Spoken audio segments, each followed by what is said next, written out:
Hello, everyone. Welcome to. Hold on. What was that? What was it? Oh, shit. Sorry. Sorry. Sorry.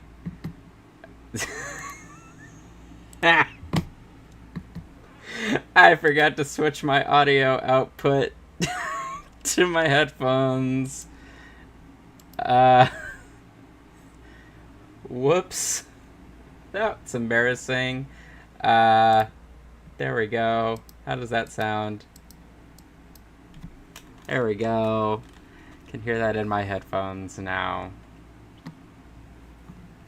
Tell me about it, Ray. Anyway, hello. Welcome to another episode of Friday Night Chill. This is episode 12. I think I'm going to edit out that beginning part for the audio version of the episode. But hey, how y'all doing tonight? Hope y'all doing well. Hey, Don Ranger Powers in the chat. Hi to you. And Ray, you're here as well. Hello, everyone. All right. Well, I hope you guys' week has been good. Mine has been kind of chaotic. So I guess it's fitting the show kind of started off that way. Yeah, just a lot of weird stuff going on.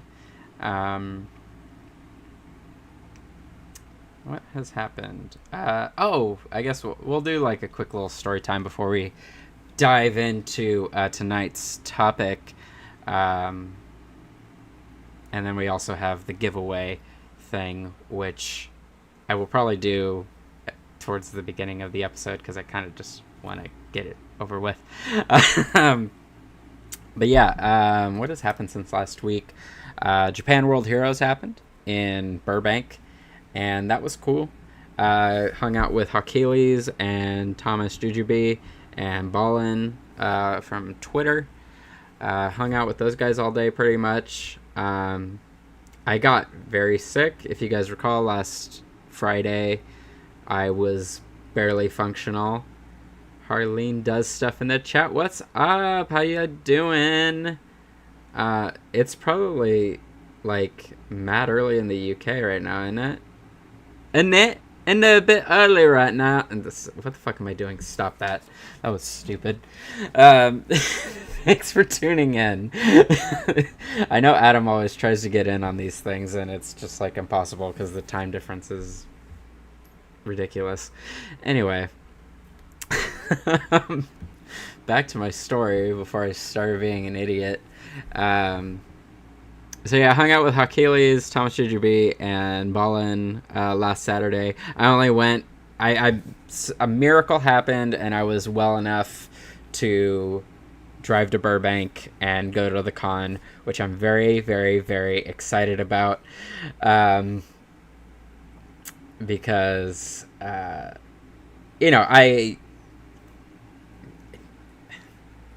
don't know if it was so much meeting the Toku actors was like a big deal for me.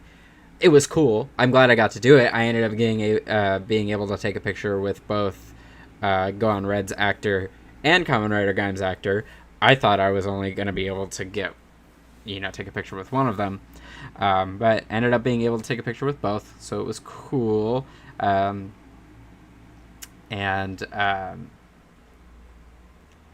yeah, some miracle happened. I felt well enough. I just brought a mask along so I wouldn't, cough on anyone on purpose.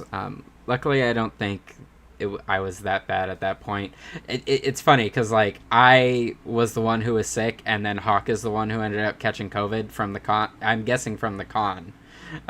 So Hawk had it, or has it still, unfortunately. So I hope he feels better soon. Hawk, if you're listening to this, I hope you feel better soon. But yeah, it was fun. We had a fun time. I picked up some toys while I was there. I picked up a Q Reno because it was $40.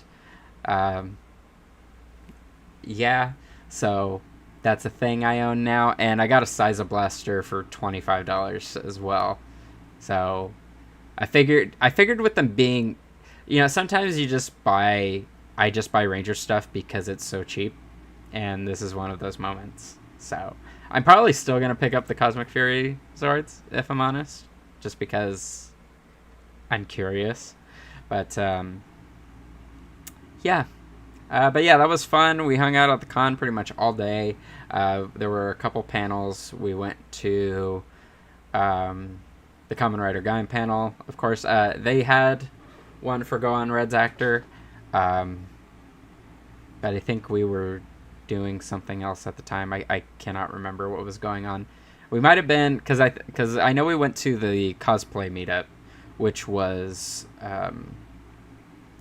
cool. A lot of good cosplays there at the con. A lot of people being Ace from Kamen Rider Geats. It was a very popular cosplay. Yeah, just a lot of cool cosplayers showing out, and Calvin was taking pictures of everyone, and yeah, Calvin did a great job doing the damn thing when it came to the cosplay meetup. So we did that. Got to run into CV Illustrations. Chris was there selling his fantastic art like he does at all these cons. Great seeing him. I got some pins from him, actually. I got this little nifty 01, or not 01, this is a 02 pin. And there's some Beetleborgs stickers because he recently did some Beetleborgs art. So I got that. And yeah, it was just a good day. I'm so glad I ended up feeling well enough to go, because we went to the con, and then afterwards we were hungry because it was just a long day. And we went out to Glendale. Yeah, Glendale. And Shack has a chicken sandwich restaurant out there. And so we just stopped by there and we had dinner, and then we ended up just kind of hanging out for a couple hours. And yeah, like I said before, that was super fun. Really glad I got to do that. It was awesome hanging out with those guys. And it's also cool just like kind of realizing how local some people are. That's one thing that I just can never get over liking about living here, is we do get there's more people in common with us than we realize out here. It just kind of just doesn't feel that way sometimes.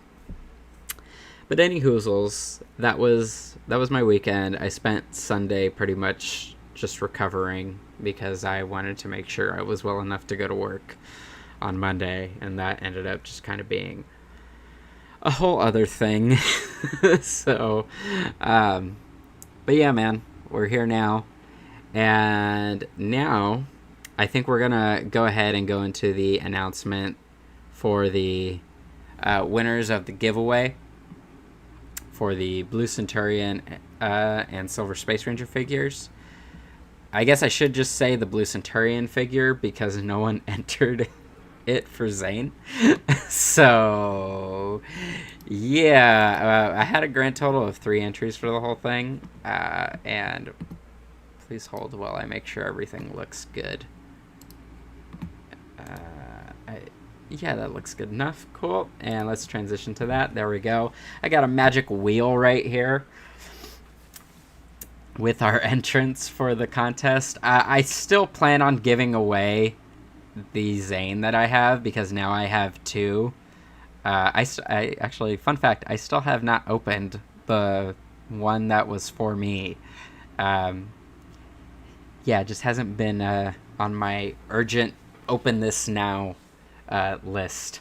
So yeah, we got a wheel here, and so here's the thing. Billy entered this, but I'm pretty sure Billy has Blue Centurion already, so I don't know if he like just entered it to help me out or just to like fill in the name, so I don't know.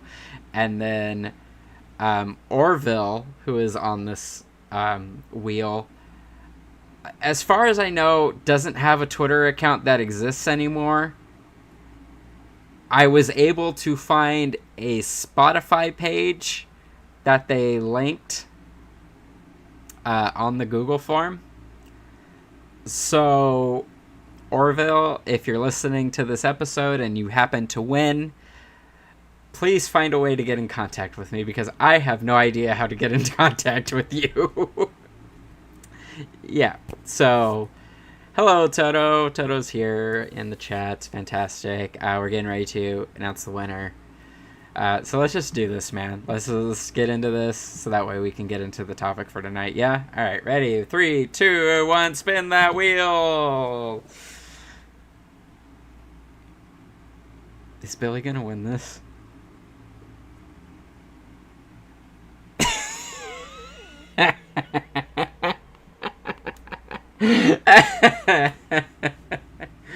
Okay. All right. So, I guess Billy won Blue Centurion. So, Billy, if you want to hit me up, or I'll hit you up later on after the show, we'll hash out how that's going to work, okay? Cool. So, thank you to these three for entering, and hopefully the next giveaway is a little bit more eventful than this one was. But yeah, man, anyway, let's get into tonight's topic. We're doing another tier list to close out Power Month. I wasn't really sure what to do, if I'm honest. That's why it took until yesterday for me to announce it, because I was like, man, I came out the gate swinging. I did Seasons right away, which seemed fairly obvious, and then I did Megazords. I'm like, okay, that's fairly simple, you know, and I kept it easier because I just did primary Megazords. But yeah, tonight we're doing crossovers, man, and we're doing crossovers just as far as the TV show. Ray said you said you forgot to enter. Okay, cool. Well, we'll just remember next time, okay? Just as soon as you see it, do it. But any hoozles. So yeah, we're doing just crossovers for Rangers tonight. Doing crossovers in the show, and for, I guess for ease, I tried keeping it to episodes where Rangers in their Ranger form make a guest appearance in the show. That was kind of my criteria for what qualified you to be in this tier list. So that's why there's episodes like True Blue to the Rescue, Always a Chance, and The Poisey Show in here. Because it's not a regular team-up, at least in the traditional sense that we know, or at least we are familiar with for Power Rangers, because just crossovers in general for Rangers have changed a lot. And also, just to clarify as well, so you'll notice I have A Friend in Need, which is the Masked Rider, the backdoor pilot for Masked Rider, basically, but it was a team up with him and the Mighty Morphin Rangers. I have that on here, but I don't have things like Sheriff Skyfire or Chaku here. And that is because Masked Rider was a established separate character with his own show. So it actually was a proper crossover, whereas Chaku and Sheriff Skyfire are considered crossovers in Japan, but considering we never got an American equivalent or an American franchise based off either of those characters, I didn't count them in this crossover list. So, but yeah, I suppose we should just go down the list and see what we got here and what we are ranking. So let's go ahead and do that. So we start with A Friend in Need from Mighty Morphin Season 3. We have Rangers of Two Worlds, which is the Zeo Alien Ranger crossover. We have Shell Shocked, which was the Teenage Mutant Ninja Turtles with the Space Rangers. Again, another crossover that counts because these turtles had their own separate show, so it was an actual proper crossover. Then we have True Blue to the Rescue, which is the episode Justin shows up, And then you have Always a Chance. Always a Chance, the episode where Adam shows up. And then you have To the 10th Power and The Power of Pink kind of grouped together because it is more or less a two-parter. I feel like you have to watch both episodes to kind of understand what happens, I guess. And then we have Trakeena's Revenge from Lightspeed, it's the Lost Galaxy Lightspeed team up. Then we have Time for Lightspeed, the Time Force Lightspeed team up. Reinforcements from the Future, the Wild Force Time Force crossover. Forever Red, Thunderstorm, History, Wormhole, which is the second SPD Dino Thunder team up. Once a Ranger. And then we skip a few years to Clash of the Red Rangers, which we are counting because it was a Ranger, even though he didn't demorph at all and it was just a voice. I am still counting it because it was technically the RPM Samurai crossover. We have Legendary Battle, and I guess for the sake of it, when I refer to it, I'm talking about the extended cut. I feel like the short version of Legendary Battle is fucking pointless because like a quarter of the episode is missing. And then we have Dimensions in Danger, the 25th anniversary special. And then, like I said earlier, the Poisey show, because we do have a Ranger show up. That's the one where Coda comes and helps out the Ninja Steel Rangers. And then you have Finders Keepers, which I am honest, I kind of forgot about. But there was actually a proper episode with the Dino Charge Rangers meeting the Beast Morphers team, and it was just the two of them, and there was no Mighty Morphin involvement yet. And then we have Grid Connection, which was another episode in that arc of episodes that had Jason come in and a lot of bad voice actors. So yeah, I did consider for like half a second putting Making Bad on here because it was technically part of that 3-episode saga of between Finders Keepers and Grid Connection, but ultimately I decided not to because there's no Ranger action in it. It's just all the villains fucking around at the lair, talking about a bunch of villains that are all cooler than all of them. So, yeah, man. So those are our team-ups for tonight. And just to preface this, I did tweet out the tier list ahead of time. So if you would like to follow along at home, I do have the tier list linked. Head on over to my Twitter. I have it there, and you can make your own. Sorry, I forget that this is open and you can see everything I'm doing on the screen. But yeah, if you want to follow along at home, go ahead and do that, and we'll have a good time. Okay? Cool. So let's get into it, yeah? Let's start with A Friend in Need. And I like this episode. It sets up Masked Rider to be such a cool show, and it's so much cooler in A Friend in Need than it ends up being in the show it's starting. So, and that's unfortunate. And I was talking to Colin about this like a couple months back, I think. And he kind of mentioned that, like, Masked Rider is kind of the same type of story as Black Panther in a way. And that kind of, like, mind-fucked me because I never even thought of it that way. But then I thought about it for more than a second, and I'm like, oh, shit, he's right. That's kind of basically what Masked Rider is. So, that's fun. But yeah, I like this episode. I wish we could have gotten some cool little crossover moments kind of throughout Mighty Morphin Season 3 with Dex and all that stuff. I really dug how they wove, Alpha into the background of that world. Long live Ferbus. How about Ferbus just stays dead? You know?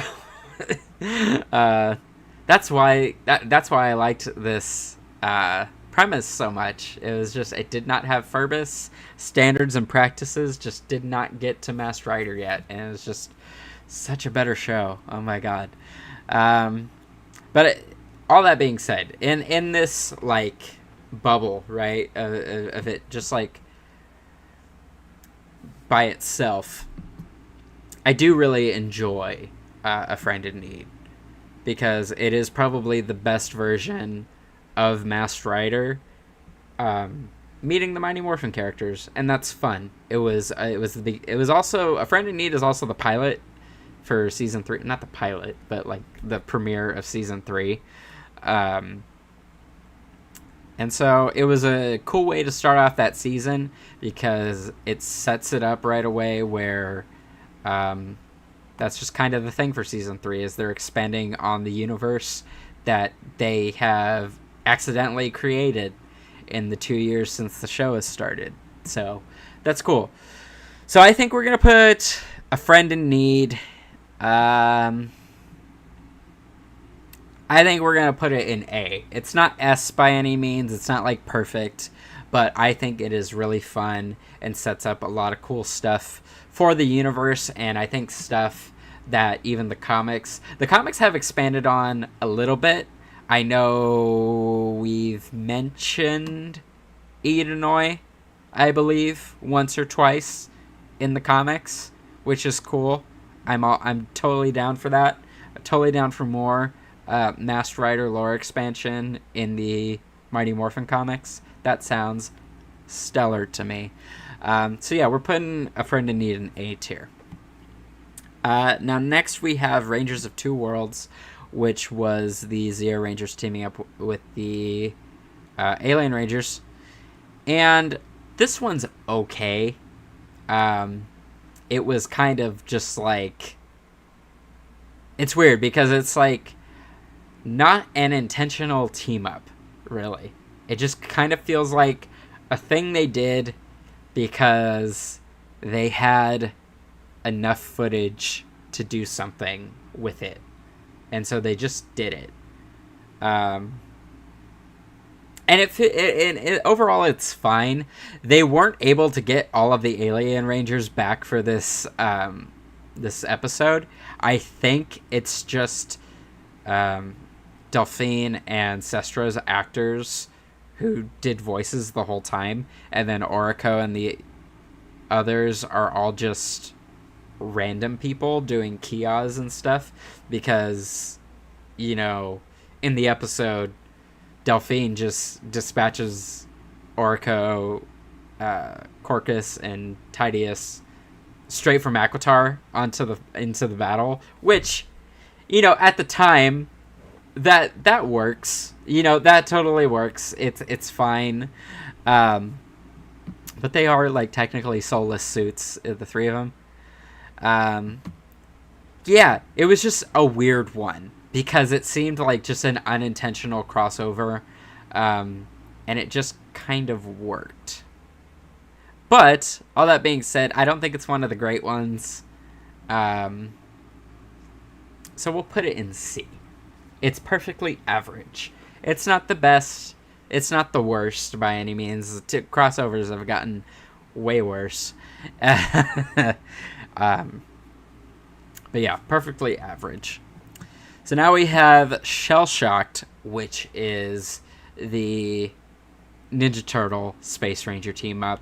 And this was only the third episode of Space. And this was like coming out the gate swinging, man. Now, a lot of people are bothered by these versions of the Turtles. I'm going to be honest, I haven't seen the Next Mutation in a very, very, very long time.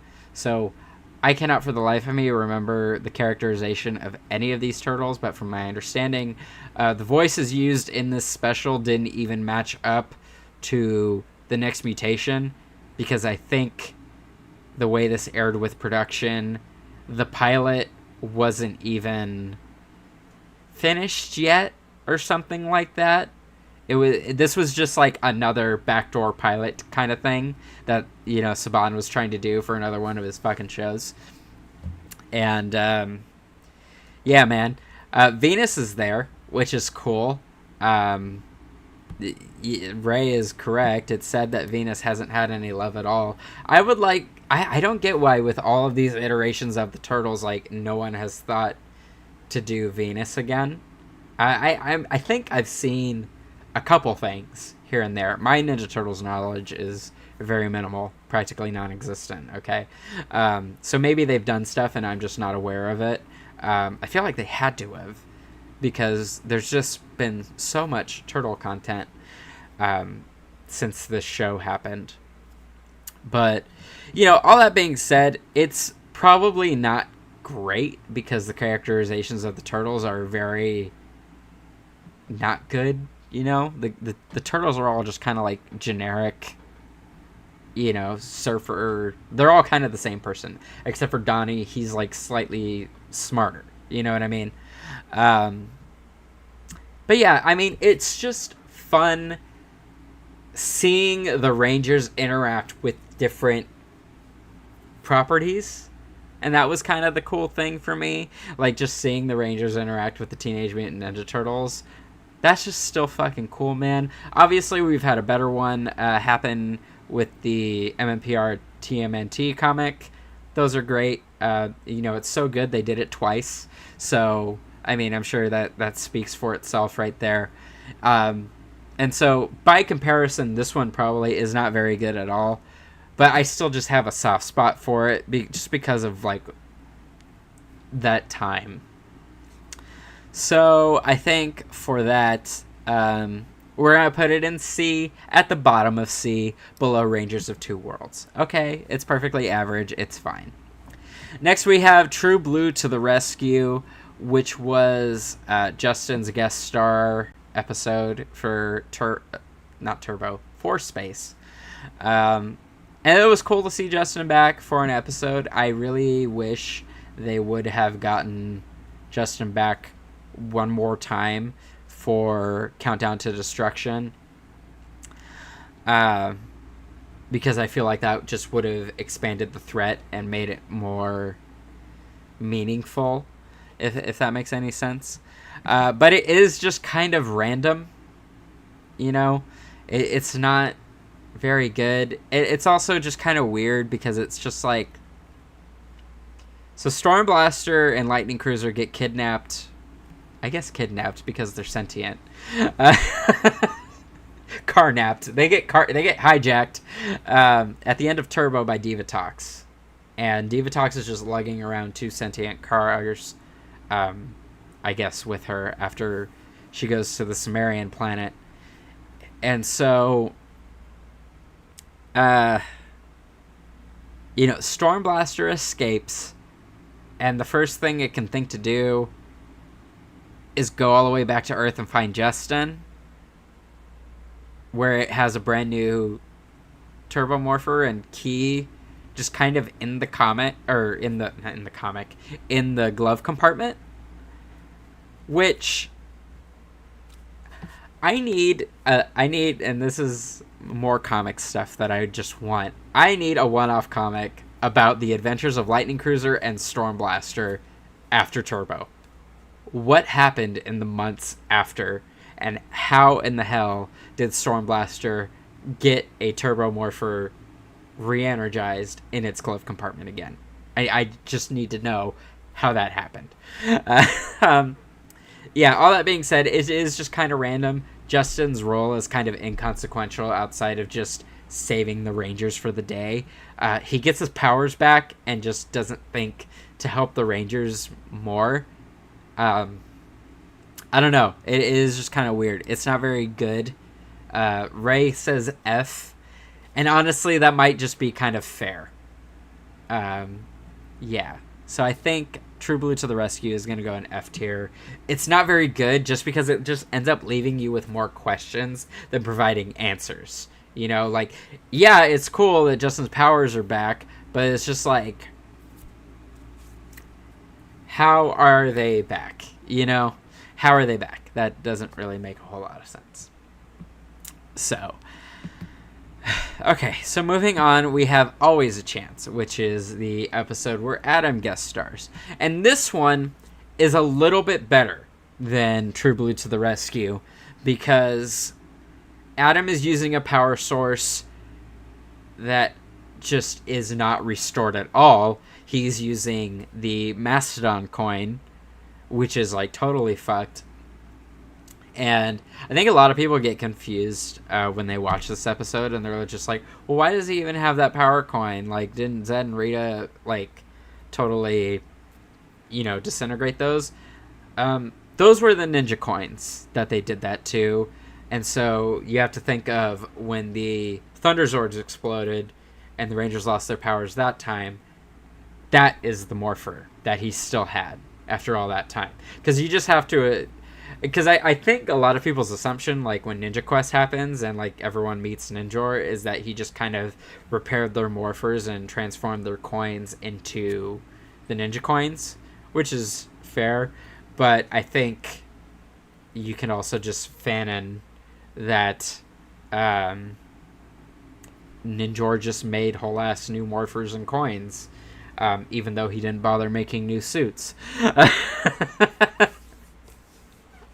So, yeah, that's kind of my rationale for how all of that works. The powers used make a bit more sense here, and there is a bit more stakes to it, because Adam can't sustain the morph, because he shouldn't even be using that morph in the first place. It does, once again, beg the question, where the fuck are the Zeonizers? Where's his Zeonizer? Where is that? That is in perfectly good working order. Doesn't make sense why he doesn't have it still. But whatever. It's fine. Other than that, the episode more so revolves around Carlos losing his confidence and Adam just kind of mentoring him. And that was just kind of cool to see, because we didn't really have that dynamic too much in Turbo. They did have a couple interactions before Adam passed on his powers to Carlos, but it was just kind of nice for them to have one more kind of bonding special moment where Adam could just be a Ranger mentor to Carlos. So that was cool. So I think because of that, Ray said you're putting it in B tier, and honestly, I think that's a fair placement for B for Always a Chance. It was a pretty good episode, I think, all things considered. Also might be a little bit of a bias in there just because I do like Adam so much, and whenever he comes back, it's always a good time. So, there we have that. So moving on, we have To the 10th Power / The Power of Pink, the Space Lost Galaxy team-up. And this is a good one.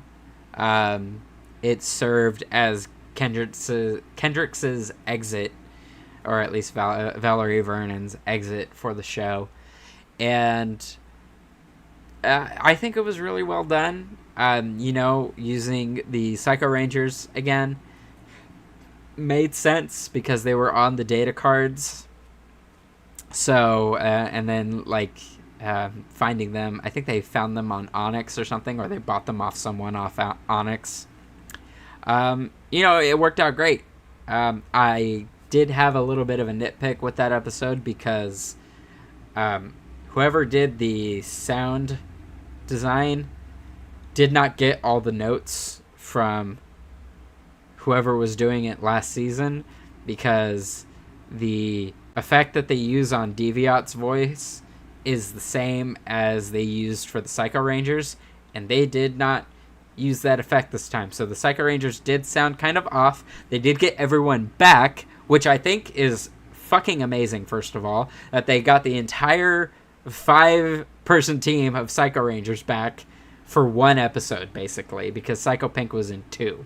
They got all 5 of them back for one episode, and not all of them don't even really talk that much. Maybe each of them got one line, but they still brought them back. And I think that is just so indicative of this time on of Power Rangers, because I guarantee you they would not do that now. But yeah, I have partially rationalized maybe why they didn't use the voice effect on the Psycho Rangers in this episode, and it just might be because it would have been too many people talking with that same voice effect, because if you have Deviant, who's just talking all the time because he's one of the main bads, and then you have all the Psycho Rangers talking all the time, it just might be a lot and just might be overwhelming to edit. So maybe they're just like, you know what, these guys are the guest stars this episode, so they do not get their cool voices. Okay, Deviant gets it because he's the new hotness for the villains. So yeah, as far as To the 10th Power goes, I think that's cool. It's just cool seeing the Space Rangers back and seeing them just kind of out in space. Everything flows together nicely, and it makes sense because the Rangers are still using the Astro Megaship. It is kind of funny, though, that Andros and the others just locked their morphers on the Megaship for some reason, even though they left the Megaship on Earth to be a museum, which that's kind of questionable why you would do that, but you know, whatever, go off, do your thing. And but yeah, everything flows together for it. It is very good. And then you have The Power of Pink, which is just a very good episode. And just a nice send-off for Kendricks, honestly. And just shows the stakes of being a Ranger. It's very cool. I do really like it. Do I like it enough to put it in S tier? I think so. Yeah, I think just because narratively what it means for the story of Lost Galaxy, it's a team up with weight to it. It's a team up with narrative weight, because I feel like a lot of times the team ups are just very, one-off and, confined to the 1 or 2 episodes. But this one had lasting impacts for the entirety of the show. So I really like it. Works really good. It's an S tier team up for me. So then next we have Chikino's Revenge, which is probably the team up I have watched the most, because this was the episode that came on the Power Rangers in 3D tape that you got at McDonald's back in 1999 or 2000, whenever it was. So yeah, when they were doing that whole Lightspeed campaign at McDonald's, they had that tape there, and I got it, and you know what? I watched this over and over and over and over again. It has a lot of flaws that I did not realize, and it also, upon further research, had so many production issues as well. For this one, for whatever reason, Leo is there, but also not.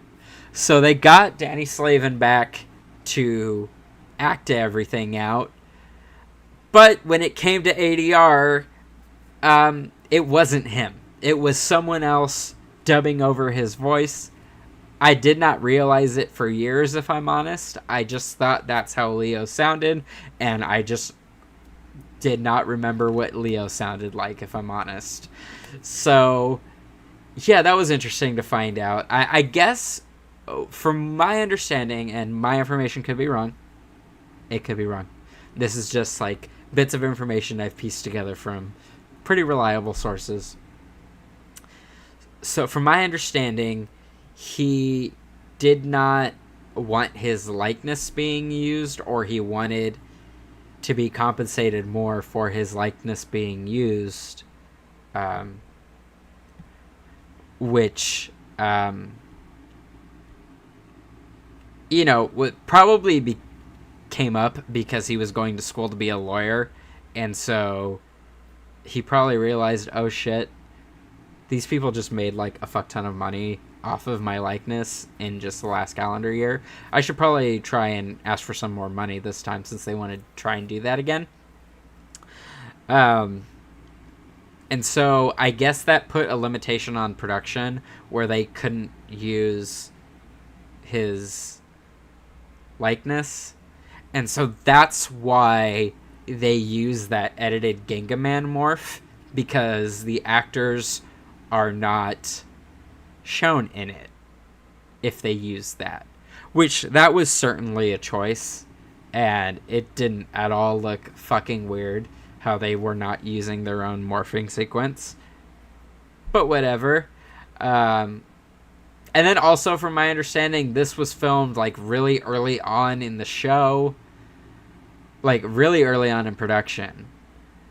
And so it didn't air until like way, way later. Even though it came out like super early on in the show. A lot of weird stuff with this special. Like, so weird. They didn't have Amy Miller. Not Amy Miller. That's a different person. I'm thinking Amy Roll is her name now. She's Reggie Roll's ex-wife. But you know who I'm talking about. Trakina's actress. They weren't able to get her back, so they put like this little mask on someone else who was semi-British. That was certainly interesting. Yeah, just a lot of production issues plagued this thing. And Toto also mentions focusing on a random kid was a questionable choice, and you're definitely not wrong. Heather did leave a lot to be desired. And we also did have a few, like, sort of head-scratching moments with that old lady being like, you know, dear, there's no such thing as monsters when she lives in the city that is being attacked by demons every week. Yeah, a lot of weird stuff happening in this crossover. It's fun, for sure. A lot of cool fights and shit from the Gingaman Go-Go 5 crossover footage, especially with the Omega Megazord getting the Lights of Orion. That's super cool. I wish more crossovers could do cool stuff like that. But yeah, overall, it's just not very good. Yeah, all that to say, it's just not very good overall, especially when compared to the crossover that came right before it. I don't think I want to put it in F tier because they had all those obstacles, but they still told a coherent story somewhat. And so I kind of want to give them credit for that. So Trakina's Revenge is going to go into D tier to be the first entry there. I do like it more than True Blue to the Rescue. So I think it's probably a little bit of a bias just because I do love the Galaxy Rangers and it was just fun seeing them back. Okay, moving along, we have Time for Lightspeed. This one was a quick one. This was only a single episode. Trakina's Revenge and To the 10th Power were a couple episodes long. But yeah, this one was just a half-hour special. The Lightspeed Rangers show up to help out against Vipra. Of all the villains they could have brought back from Lightspeed, they chose Vipra. Yeah, and the super demon she was gonna raise, I guess. This one is, like, okay. We do get a lot of cool... Not a lot, but we get a few, like, cool ending notes for what happened to the Lightspeed team afterwards. Joel and Miss Fairweather got married, so that's fucking cool. Love to see that. Dana is just being a doctor. I guess Allison McInnes got hurt before they filmed this. So if you actually look in a lot of the arrival footage of, you know, like when the Lightspeed Rangers show up to help the Time Force Rangers, if you look in a lot of the group shots, it is not Allison McInnes there. It is just a random, I guess it's her double or whatever, just standing in. Even when they do the morph call, the Lightspeed rescue thing, yeah, that's not her doing it. They just, Yeah, they just better hope that that shit never gets remastered to HD, because they will have to like blur her face or something, because that is just straight up not Alison McInnes in any of those shots. They just did enough establishing shots and like all the stuff, like afterwards or whatever. But yeah, that's just really funny. All that being said, I'm not too hot on Time Force or really Lightspeed, if I'm honest. Like, I love Joel. He's the best character in that show. So yeah, not really too hot on it. It's just an okay crossover. Probably another D tier entry, if I'm honest. I think Trakeena's Revenge is just a little bit more interesting. So it's going to go in D tier below Trakeena's Revenge. So there we go. Now, next, we have Reinforcements from the Future, which is... Sorry, Starscream fell. Hold on. You done being dramatic? Just go here. Stand up. Cool. Okay. So next we have Reinforcements from the Future, which is such a step up, honestly, from the last two crossovers we've had up until this point. Because this served as a proper conclusion to Time Force's story. And this was one of the crossovers that is probably just one of the best, honestly. It gives a proper send-off to Time Force. And it also ties in the mutants into the current Rangers story in a cool way, which I really enjoyed. So yeah, just kind of getting that epilogue on the Time Force Rangers. We don't really, honestly, get to see what a lot of them are up to, outside of WestGen and Eric, of course, because why would we care about what Lucas, Tripp, and Katie are doing at all? And then we also get to, I guess, fix Ransik. Kind of a weird message to send. I feel like one of the messages of Time Force is like, kind of celebrating or like trying to work towards equality for all living beings. I felt like that was like a little bit of a message that they kind of implied, and it was kind of weird that they got rid of Ransik's whole mutation thing. I don't know if he's just full-on human now. I don't know if his body is still made of weapons and he just doesn't have a fucked up face anymore. I don't know. But that is just kind of weird. Yeah. Toto asks, Eric gives Taylor a ticket. Did Mr. Collins buy the police? Well, the Silver Guardians are technically basically a private police force. That's kind of what they were. Yeah, it was a privatized police force that was independently owned and operated by Mr. Collins. So, it is weird thinking of it in that context, especially given the past few years in particular, and just the state of affairs with police in this country. But, yes, the Silver Guardians, for lack of a better term, are police. Yeah, a private police force. Well, a private police force that they're privately funded, but they work for the public. That's kind of the resolution that they came to at the end of Time Force. Because it used to be, because when the Silver Guardians were established, they were just kind of like a private military force, basically, for rich people. So that way they paid, to use. It was like a private security company, basically. And then by the end of Time Force, they are technically a police force because they work for the public. But they are operated privately and independently from the government? ? I don't know. Yeah.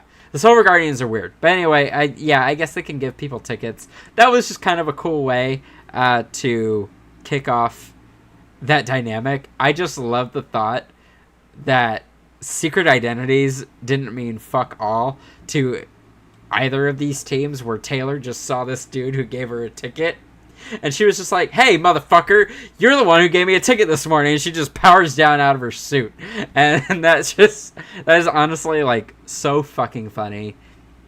Also cool seeing that little romance playoff, that little cross team, romance. That was cool. I would love to just see more expansion on that and see, like, what happened after that special in the comics or something. I don't know. I think it would be a cool story to tell of Eric and Taylor, because they really had a lot of chemistry in just the couple episodes. So anyway, that whole spiel, just to say, Reinforcements from the Future is a very good crossover. Very good. I think it's probably better than To the 10th Power, because it does serve as a proper epilogue to Time Force. So I think we will put it at the top of S tier. I think it is damn good. I don't really like, y'all know, I don't really care for Time Force. All right, I think it's just perfectly average. But this was a very good conclusion for Time Force to get. Moving along, we have Forever Red, the 10th anniversary special. And my God, this episode is just fun. It is only a half hour, but I feel like they try and pack so much stuff happening in it. Some confusing bits in it, because the way it was written took certain things into continuity that just typically weren't. So for those that are unfamiliar, I guess, so Forever Red was written by Amit Bhaumek, I think is how you say his last name. And he was there for a while, in the writing room. And this was written with the one of the original Zeo finales in mind. So one of the original Zeo finales was called Scorpion Reign.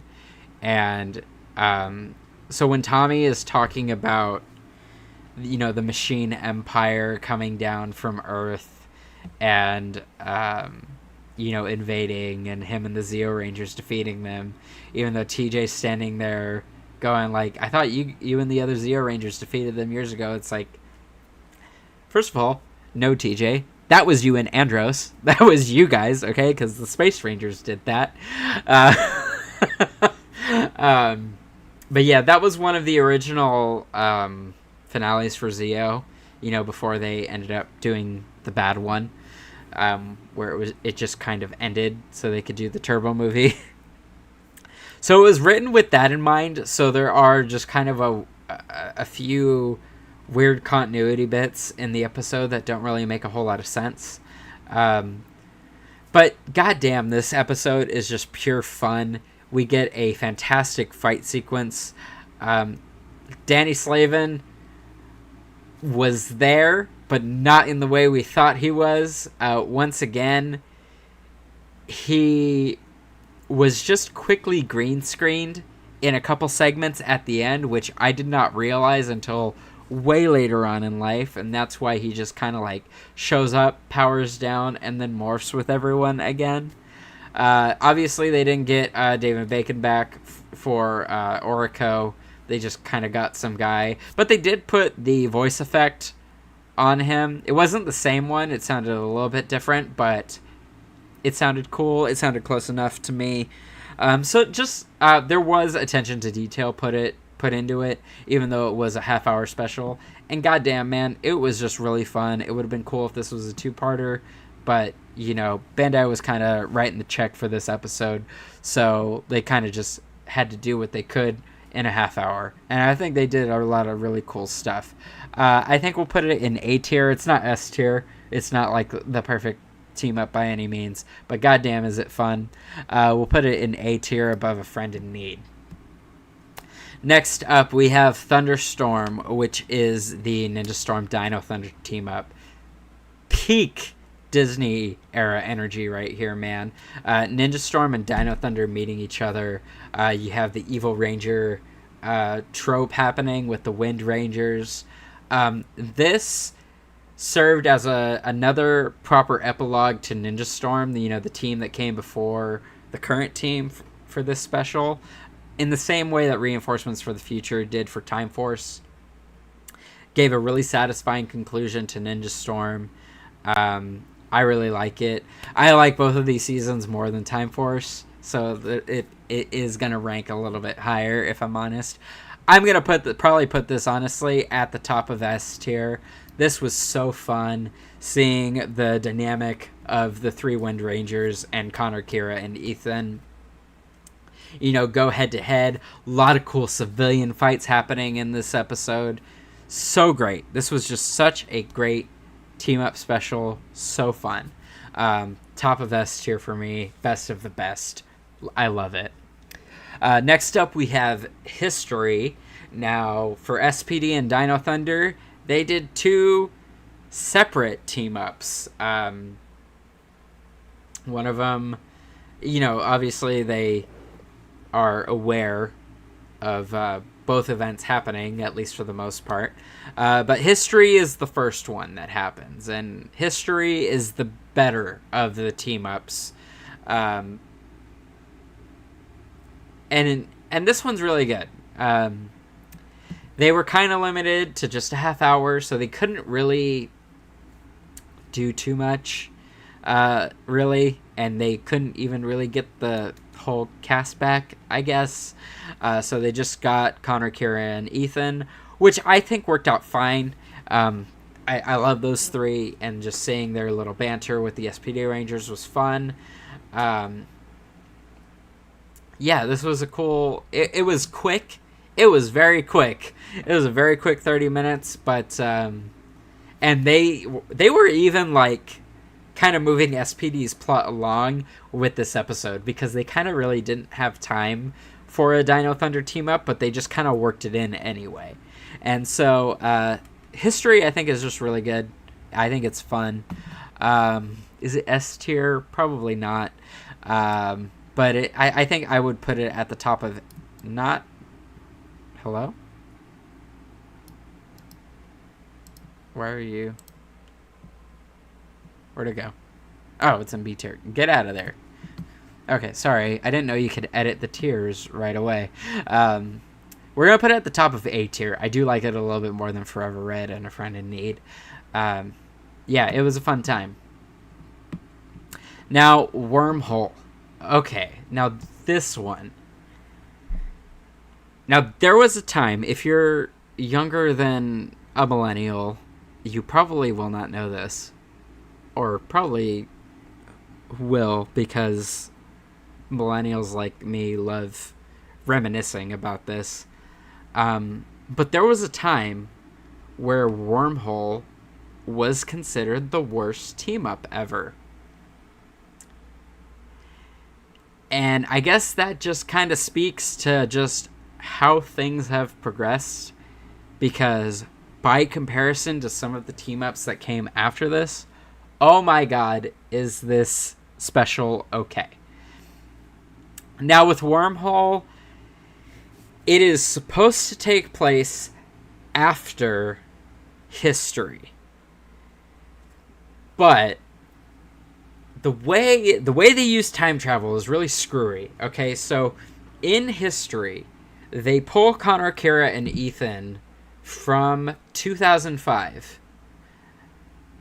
because they're on their way to their 1-year reunion from high school graduation, which, okay, Reefside, whatever. I don't know why you're doing that, but whatever. They're going to their reunion, right, in 2005, and that's where they get pulled from. And then in Wormhole, Grum goes back to 2004, where the Dino Thunder Rangers are still active. And this episode was just kind of made to be a DVD exclusive episode, and it just kind of ended up airing as a lost episode after SPD finished airing. That's kind of how it even existed in the first place. And just kind of the way they ended up doing everything, it's very inconsequential. So kind of no matter where you put it, it doesn't really make a whole lot of sense anyway. So when they meet up with the SPD Rangers again, the SPD Rangers remember Connor, Kira, and Ethan, and they just kind of know about Trent because of the archives and all that stuff. And yeah, it's very weird. It doesn't flow as well as history did. It was just kind of screwy. From what we can tell, Kat is the only one who has memories of this even happening. Well, Kat and Tommy, because Tommy just shows up in suit for the fight, and then he's just not there when Kruger wipes everyone else's memories. So I guess Tommy just kind of knows to shut up about certain things. I don't know. It's very weird. Yeah, Wormhole is very screwy. But they got enough people back. They really just didn't get JDF back, and they just had Jeff Perazzo voice him, which is certainly a choice. It's really funny in retrospect, but it is just like mind-boggling. It's just like, why wouldn't you just ask JDF to come in and do the voiceover? There was an arc in Dino Thunder that would have made this totally believable. I don't know. They just use archive audio and Jeff Perazzo, and it's really funny. That being said, it's just kind of an average team up. Do I like it more than Rangers of Two Worlds and Shell Shocked? Yeah, I like it more than both of those, if I'm honest. I think just because it's SPD and Dino Thunder. So we'll put it at the top of C tier. Wormhole is okay. Especially compared to everything now. I hate saying stuff like that because it makes you sound like such a fucking old man. But, god damn it, man, there's some truth to that. So anyway, moving along, we get the last crossover of the Disney era, which is Once a Ranger, the 15th anniversary special. And man, this is my favorite anniversary special the show has ever done. It brought every Ranger I loved back from like 5 seasons and put them all together on one team. And it was fucking phenomenal. Like, this was great. It was a cool idea, just kind of having the Retro Rangers take over for the Overdrive Rangers. Like, they just take over all of their weapons and Zords and all that stuff.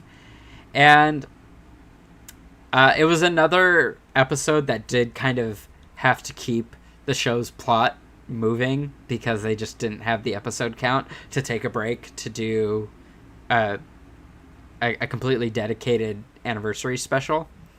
But man, a lot of cool stuff in here with the Sentinel Knight. People love giving the Overdrive Rangers shit for quitting, but my thing is the Overdrive Rangers learned their lesson and the value of what they provide being heroes outside of being Rangers, and I think they really learned that lesson in this special. Not enough people talk about that. They just see that the Overdrive Rangers quit, and I don't know, man. It just seemed like such a real portrayal of the emotions that would go into events like this happening. So, like, the thing I always tell people is, like, just imagine you were, doing this job for, like, a year, right?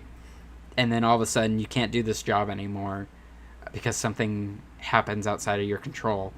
And then your job just brings in 5 people or a bunch of replacements who all have severely, ridiculously more amounts of experience than you. And they're, like, killing it. And they're, like, doing great. Like, you just kind of feel worthless in that scenario. It's just like, well, fuck me. Why am I even here then? You know what I mean? So, I don't know, man. I think the emotions everyone was feeling in this special made a lot of sense. They seemed perfectly reasonable to me. You do have a weird thing going on with Thrax and like how that kind of happens, but the way aliens age in Power Rangers just kind of doesn't make a whole lot of sense anyway.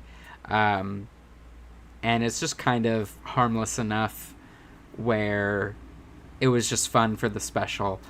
Honestly, I kind of wish we could have used Thrax later on. I've said it a few times because I'm not really a big fan of how Zed came back in Dino Fury. I think it would have been equally as cool, and you could have still had a nostalgia tie-in by bringing Thrax back in Dino Fury and just kind of having a villain with a clean slate to work from. But then again, I don't know. I guess you lose marketability because no one knows who Thrax is because he just came from a special. But I don't know, man. Anyway, all that being said, Once a Ranger, I think we'll put it in S tier. I don't know if we'll put it at the top of S tier. I think we will put it... We'll put it at the bottom of S tier because it is my favorite of the anniversary specials that the show has done when they're trying to do a team-up, anniversary special. It was done really well. I wish more anniversary specials would just keep it simple like this. Keep it to a small cast of people who are all willing to come back and completely commit to the role and do the whole thing. I don't know. Once a Ranger is great. So moving on, we have Clash of the Red Rangers, which is the RPM Samurai crossover. The first crossover of the Saban Brands era. And when it aired, there were a lot of emotions with it because it was just... it was just not very good at the time because they didn't... It was just Saban being a cheap ass. Saban went ahead and bought the rights to footage. He wasn't totally committed to using fully, which is a thing he just liked doing for some fucking reason. And also this special combined the Shinkenger movie with Gohan versus Shinkenger, because this is where they get the Shark Zord. And yeah, I mean, it's cool they were able to get Eka back, or Ika back to play Scott again, even if it was under a pseudonym, because the Samurai was a non-union show. Yeah, it's just not terrific. Yeah, that's really all there is to say. It's not terrific. There's a few annoying bits in there with Emily saying, "Scott, your team says hi," and it's just like, well, if you're gonna say shit like that, why not just bring over the fight footage of the Gohangers with the Shinkengers and just dub over them? You know what I mean? Like, for fuck's sake, man. I don't know. This crossover was a mess. Antonio wasn't even in it.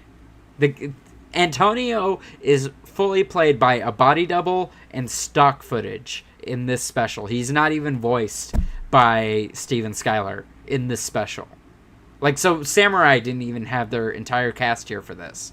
So, because I think this was filmed after the fact. Because I think they went on break for filming for either Samurai or Super Samurai, and then they came back and filmed this. Yeah, something like that. But yeah, man, it's not very good. It's probably better than True Blue to the Rescue, but that's not saying a whole lot, so we're going to put it at the top of F tier. It's not very good. it's cool that it added RPM. It solidified RPM as a separate universe from the main, timeline or main continuity or whatever. But they just were not able to execute it in a cool way. Speaking of not being able to execute it in a cool way, Legendary Battle. Oh my god. Now, I was very indifferent on using this footage. This big 199 Heroes movie footage. I was completely indifferent on using it when we first saw it. Because when Megaforce was announced, it seemed like they were going for like an MMPR homage for the show. And to me, that sounded fucking perfect. I'm like, alright, yeah, that's fine. That makes sense. The suits share a lot of visual cues and similarities to the Mighty Morphin suits, with the whole silver mouth plate with the lips and all that. And then the color palette was the same. And just kind of the way the morphers were held. That was fine. So I was perfectly on board for us to get 2 years of Megaforce with just using the Goseiger suits. And I never thought we needed to use Gokaiger or anything. I saw Gokaiger when it aired. I liked it. I had a fun time with Gokaiger. They did a lot of cool stuff in that show.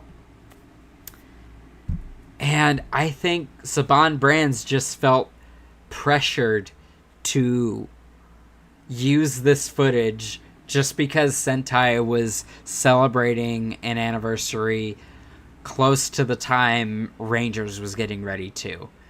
And so when Legendary Battle ended up happening, it just turned into a fucking clusterfuck. And then we ended up getting the whole thing with Super Megaforce and them adapting Gokaiger into 20 episodes. And they just did a bunch of rushed production stuff that they did not have to do. Because here's the thing. We still could have gotten 2 years of Megaforce with just the Goseiger suits and still have ended with Legendary Battle right here. You know what? You want to know why? Want to know why? Because the Gokaigers are not in this footage at all. We have Super Megaforce Silver in that thumbnail, in that shot. But guess what? That's fucking American footage. And anything with that Gokai Silver suit is American footage.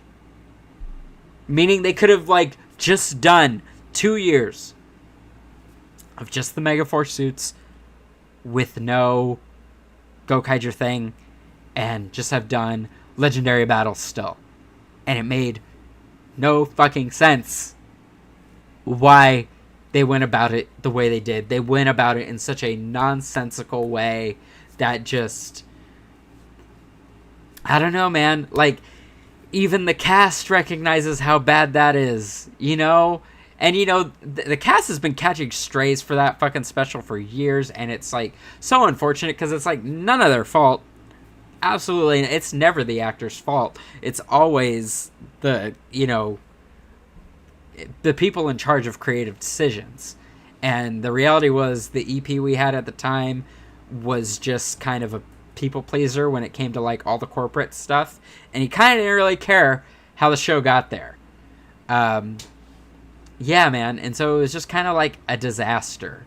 The original cut of Legendary Battle is literally missing an entire fight with the main bad guy of Super Megaforce.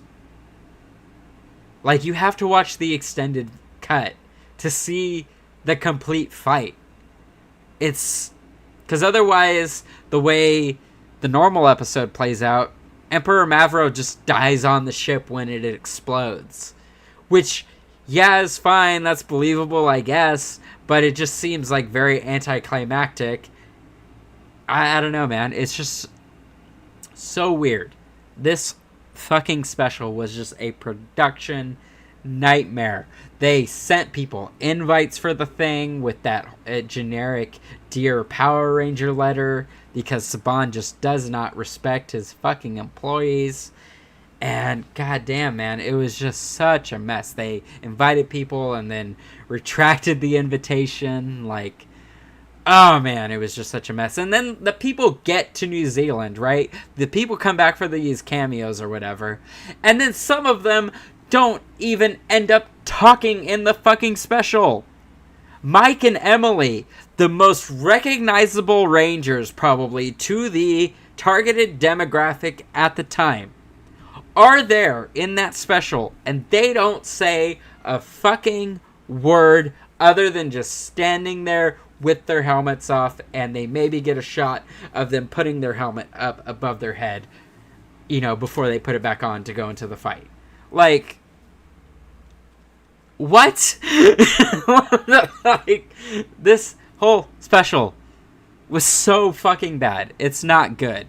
It is not very good at all. Like, we've ended up getting a cool explanation for it, in terms of how the Rangers got there, with Master Green and all that. But oh my god, it is just not very good. That being said, it's still better than Clash of the Red Rangers? Question mark. We'll put it at the top of F tier. Okay, that's where it is. Legendary Battle. God, it could have been so much better. It could have been so much better, and it wasn't. And that was so disappointing. It's so disappointing because I didn't have any expectations for it. I didn't. I really didn't. I just wanted Power Rangers to just do their own fucking thing and not worry about what fucking Sentai is doing. But anyway. Okay, so moving along. Jesus Christ. We got 4 more. And these should be, honestly, relatively easy to work through. Next up, we have Dimensions in Danger. Okay, so this was the 25th anniversary special. And this one was better. Okay, it was a way better attempt at a crossover special than Legendary Battle. The unfortunate thing was, this episode is only a half hour, and I do not understand why it is a half hour. There was never even an extended cut of the episode made for Netflix or something like that. Just never. And I don't get it because they had, is it 10 I'm seeing? Yeah, they had 10 previous Rangers come back for this. And the entire special, really, just kind of focuses on Tommy saving everyone. We get a cool prelude to the special because Wes, Gemma, and Coda show up for, like, an episode or 2 of Ninja Steel, but they show up as, like, cloaked figures. So it's cool that they're, like, kind of worked in there, and it's kind of like a representative of each dimension and all that. But, like, everyone else that's there, it literally just could have been anyone. And that's so unfortunate because there's so many cool names here. We got TJ, we got Trent, we got Antonio. Like, we got we got a stacked roster here. We got Gia coming back from Megaforce. That could have been really cool because a Megaforce Ranger could have had. Gia could have finally gotten something because she never got anything in her own fucking show. But yeah, man, they just did not have enough time to do, something cooler. I think they did okay with what they got, and they really tried, building, cool world stuff, especially with, like, Tommy and the Mastromorpher. So, like, we got cool little tidbits of story and stuff and lore, but a lot of the Rangers in this special are very interchangeable. And that's really unfortunate because there are some big, heavy hitters right here that especially have a big connection to Tommy, and they just did not get to interact in the most meaningful of ways because the special was only confined to a half hour. I mean, the fight of Tommy versus Robo Tommy is like that fight. There's an extended version of that fight that only exists on YouTube. Like, that extended fight never even got edited into like some kind of extended cut of this episode. Like, you know how weird that is? That's so fucking strange. According to Simon Bennett, there are just like a bunch of production stories of stuff that happened in regards to the special that will probably never see the light of day. But so, I mean, that's fun, I guess. But yeah, man. We got to see the Falcon Zord again too. That was cool. That was like kind of a random but cool moment. Was heavily unexpected, but you know, it was cool that it was there. I think though, because of the lore stuff is what drives this special for me. And just kind of, especially like after JDF's passing, just kind of what it represents being the last thing JDF got to do for his character on screen. It's cool in that way, because we did get introduced to JJ, even though JJ's off camera or whatever. You know, all the lore stuff in this special drives the special for me, and that's why I like it. So especially with like, you know, like the Master Morpher and all that stuff. So I'm gonna put it in B tier, because I think the lore stuff, you know, pushes it really high for me. I'm gonna put it at the top of B tier, above Always a Chance.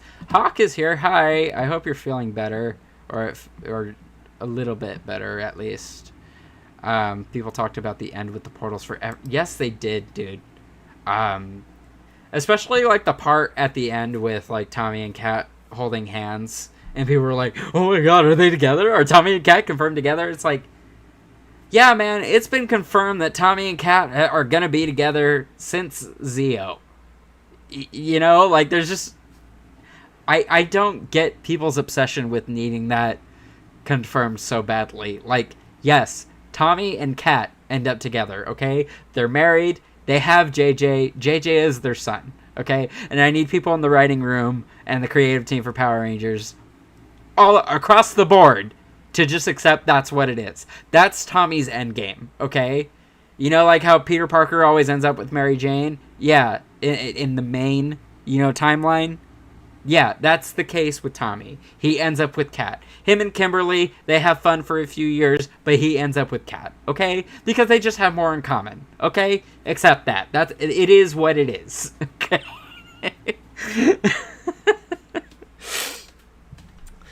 Okay, so moving along, my feet are getting tangled in my headphones. That's fun. Okay.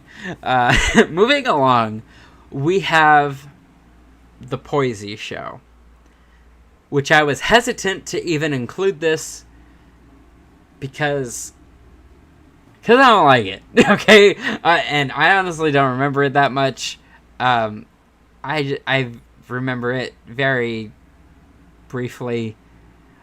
I don't think it was very interesting. Poisandra is from a villain faction that I absolutely despise, and I do not like Poisandra even a little bit. So, yeah. So this whole episode was just not for me. Not Amy Jo Johnson's comic. We'll see how that plays out. That's certainly going to be a time in it. I'm intrigued with her interpretation of how things went down. I am interested because she seems very excited about it. So we'll see what she has to offer. I don't know. We've been surprised with people before, so I'm trying to keep an open mind with that. I should probably catch up on the regular ass comics first before I even think about talking about that.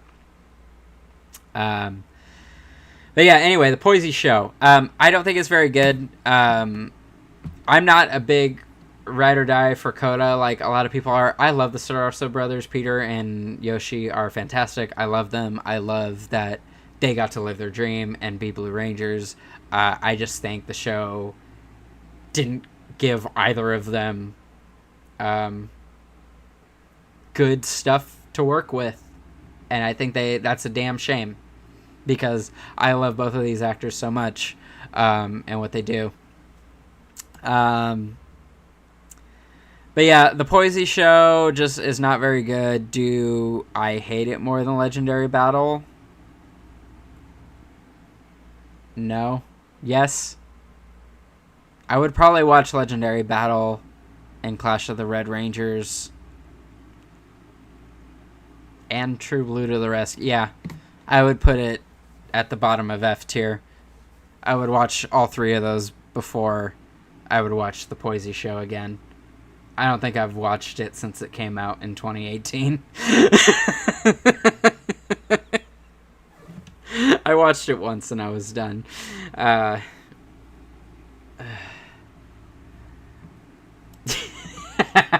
When Kimberly's not on the page, everyone should ask, where's Kimberly? Kimberly's in Florida, okay? If you're ever wondering where Kimberly is, she's in Florida. Okay, now we're down to the final two. Final two, man. We have Finders Keepers, which was, I guess, our Beast Morphers Dino Charge team-up episode, for lack of a better word. And considering the batch of episodes that this one is a part of, this is probably the strongest in that batch. You know, more cool lore stuff. And see, like, this is my thing with, like, Becca and Alwyn writing stuff, okay? Becca and Alwyn, when they do lore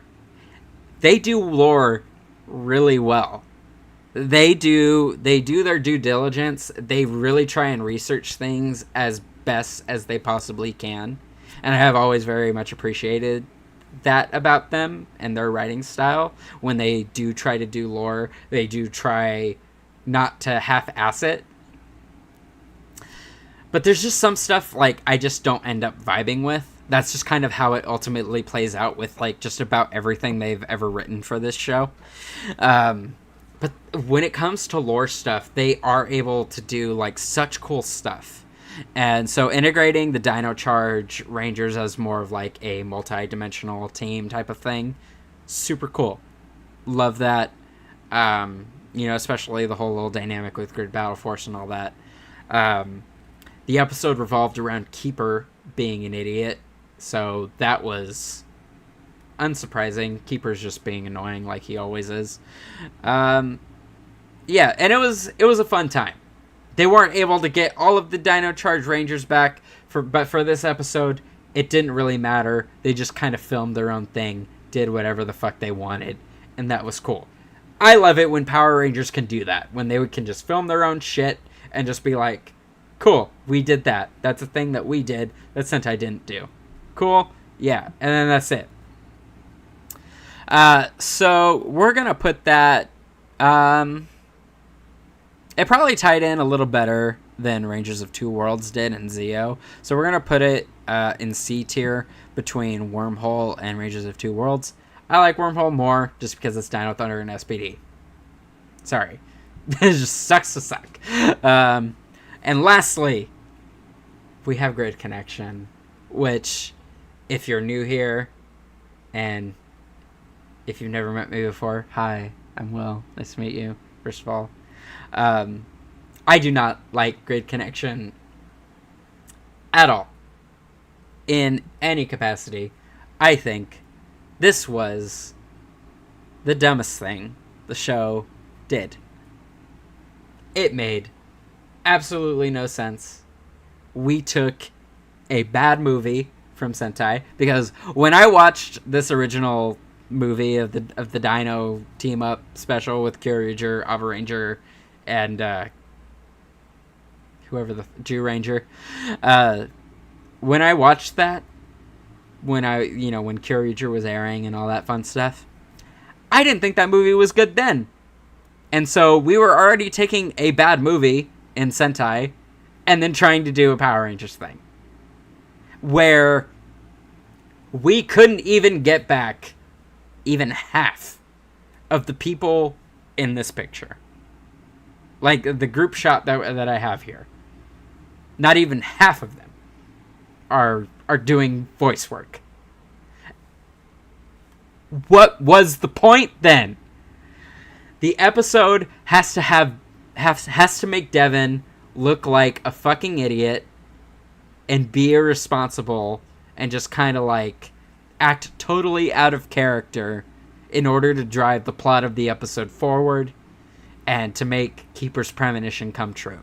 And it's like totally whack.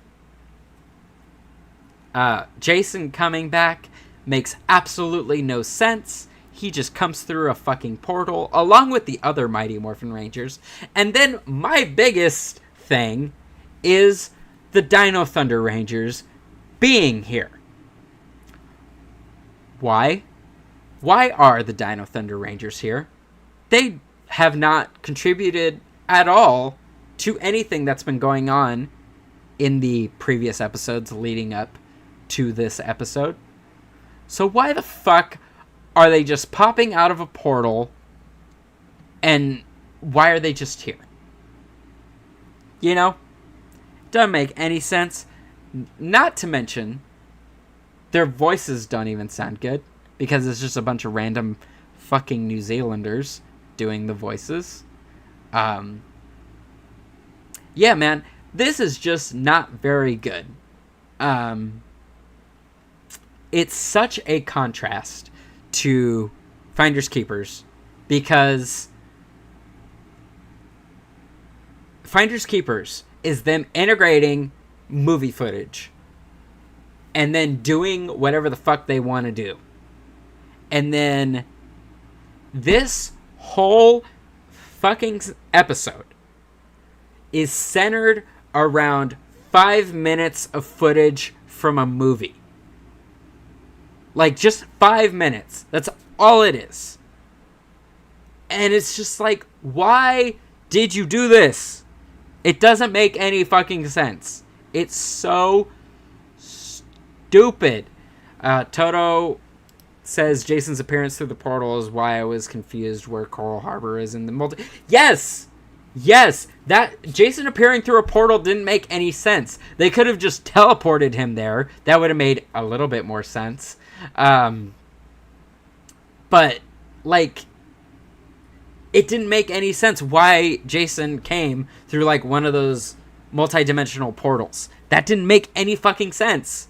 And it didn't make sense why the Morphin Grid had to make a brand new power coin for Jason. He could have just had his coin, and it would have been fine.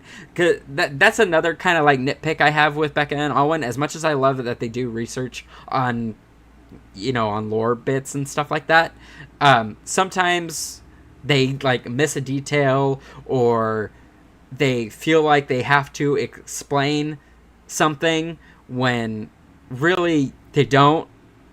Because, like, Jason has been shown before this special to have his powers back. Because he's been back as Mighty Morphin Red in Legendary Battle, because we're just assuming that's him, because Zeo Blue was in the fight. So Rocky was busy, fighting in a different suit. And he also came back in Forever Red. So it's like, who else would have the coin? You know? Like, we didn't need it explained of Jason's powers getting restored. Because I think it's safe to assume, especially at this point in Power Rangers, like, history, like, Ranger teams are just kind of, like, helping each other out and restoring their powers if they lose them. It's just kind of a thing that they're doing. They don't really need to, like, go off on quests looking for shit anymore. They can kind of just, here's some new powers. We made them, baked them fresh this morning. You know what I mean? So, yeah, I don't know. It's, yeah, Grid Connection is just, okay. I went on that whole thing. Is like you guys don't know where it's going. It's going all the way at the bottom of F tier. It's bad. It's bad. It's not very good. Toto says Ranger teams are like the Avengers or Justice League now. Yes, that is exactly that. Especially after the transportal devices got introduced in Dimensions in Danger and like Shattered Grid and all that. Yeah, all these Ranger teams fucking talk to each other. There's an entire fucking Ranger database. Like, it might take them a minute, to get in contact with other Ranger teams, because I don't think they just know each other immediately, because the Dino Fury Rangers didn't get the Ranger database until they met Mick. So they have to, like, run into each other. But I guess if you're doing enough of the same niche thing for your job, you're bound to run into other people doing it, But yeah, man. Anyway, that's Grid Connection. It's bad. It's not very good. The whole thing just makes me upset. It is not very good. I do not like Grid Connection even a little bit. It doesn't help that I don't really like Dino Charge. Really, I don't have the same attachment to Dino Charge as a lot of people do. And it just really makes me upset with just how Dino Thunder was treated, because Dino Thunder is one of my favorite seasons, and just to kind of see them get the shaft so badly in this special was just so cool. It was just so unfortunate. Especially because, like, some of them were willing to come back. Kevin Duhaney has said on multiple occasions, he's like, I would have loved to come back if they would have just asked. Like, even if these voiceover things, like, people have been kind of talking about this on Twitter the past couple days. I think people people behind the scenes of this show severely underestimate the value of just getting a voiceover back for someone. I think if you did so many of these specials, and for a lot of them, just got the voice of the person back, that would completely change the view people have on some of these specials. Because, like, Dimensions in Danger, right? Let's say, for example. Let's take Dimensions in Danger, right? Let's take away 5 of the in-person cameos and replace those with just voiceover actors, or with just, like, so just put 5 of them just in suit only, and then just have them be dubbed over, and then just do 5 actors coming back onto set. First of all, you save money that way, because you don't have to fly 10 people to New Zealand.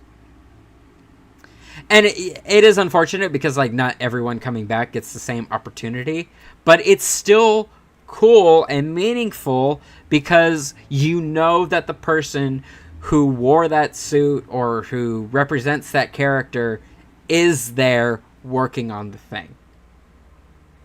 And that's, I think that's a big thing this production doesn't realize is you do not have to get the actors there all the time. You can just get their voice. You can just call them up and be like, hey, yo, can you go down to the studio on Tuesday and record a bunch of lines? We want to put your character in this thing that we're doing. And fans would be perfectly fine with that. I would be perfectly fine with that if Rangers just show up and they just have their normal fucking voice and not some random New Zealander trying to do an American accent. I think that would totally be fine. And I think Power Rangers production really needs to get that through their head, that is a thing that they can do that not a lot of shows get to do. Like, they kind of overthink the whole crossover aspect and think, oh, the people need to be there in suit. Is it cool to see everyone interact with each other on screen, face to face, human to actor to actor? Yes. But if it is not fiscally reasonable to do it, then you can do it in a way you have an out. So you can do it in a way that most other shows don't get.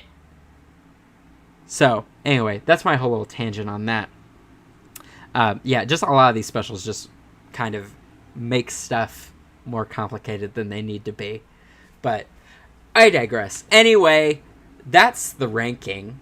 Those are the rankings right there, guys. Let's go down the list if you're listening to this. Yeah. Okay. Cool. Let's do that. So starting in an S tier, right up at the top, the best of the best, we have Thunderstorm. Second place, we have Reinforcements from the Future. Third place, we have To the 10th Power and The Power of Pink. And then in fourth place, we have Once a Ranger. And then in A tier, we have History, Forever Red, and A Friend in Need. And in B tier, we have Dimensions in Danger. And then we have Always a Chance. Sorry, that was like a burp that I hissed at you with. And then we have C tier, where we have Wormhole, Finders Keepers, Rangers of Two Worlds, and Shell Shocked. And then in D tier, we have Trakeena's Revenge and Time for Lightspeed.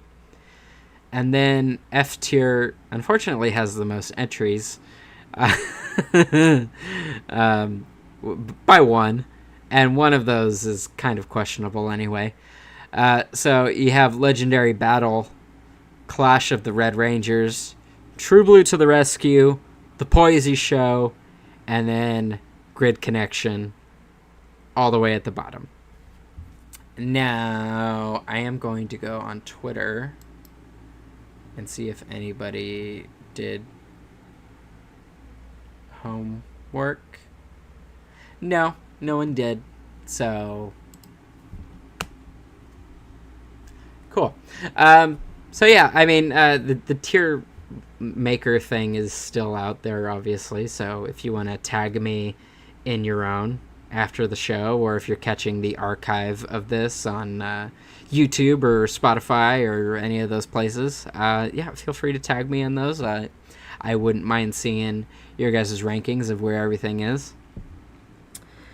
But yeah, man, I think we're gonna call it quits here for tonight, because it has almost been 2 hours that I've been talking straight, and I really need to get a drink of water because I really need to start remembering to grab a water before I hop on a stream to talk. It's probably a good idea. But anyway, man,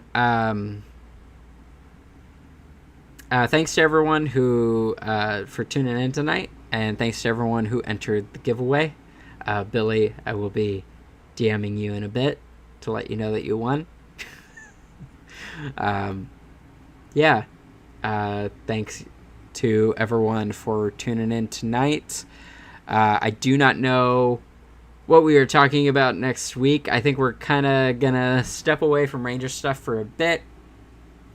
I just kind of wanted to do more Ranger-centric stuff for Power Month, just to kind of celebrate it.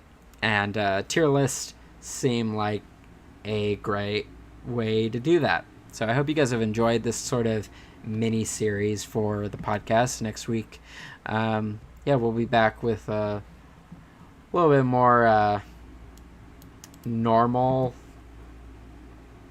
quote unquote, programming, whatever that means. I can't even call it normal. I don't know what normal is for this show yet. But yeah, man, I hope you all enjoyed tonight. And I'll see you next week for another Friday Night Chill.